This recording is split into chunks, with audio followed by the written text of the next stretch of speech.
Over time, Pam began to put herself out there more and more and try big things even though they were scary at first. And while this led to some big wins, it also often ended up being where her confidence began to dive. The big things she tries, like art school or becoming a salesperson, that take her too far out of her set comfort zone, actually end up having the opposite effect, causing her to flee and revert back into the safe old Pam. Whenever things get too difficult or there's too much pressure, she climbs back into that same old box she had worked so hard to climb out of. This isn't totally unrealistic.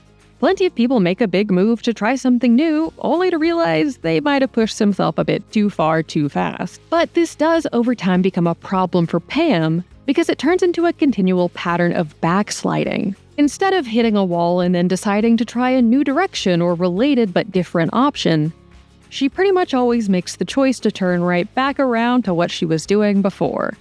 The thing that might have made her unhappy but was comfortable in a way, because at least that kind of misery was one that she understood and that wouldn't push her too much. She finally goes to art school, but then drops out because it's too challenging. Tired of being just a receptionist, she moves into a sales position. She finds that the role isn't fulfilling and isn't something that she's particularly good at.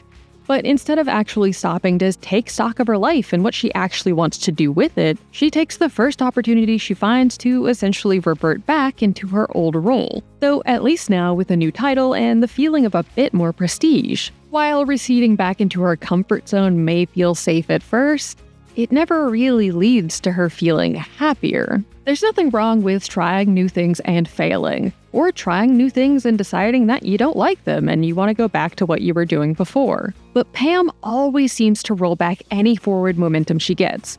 Like she's too afraid to ever really stick a big leap and truly have her life change in a big way. After keeping her dreams caged for so long, it's like she's afraid to really let them out and see what her life could become, because that would require her to grapple with her uneasiness with the unknown.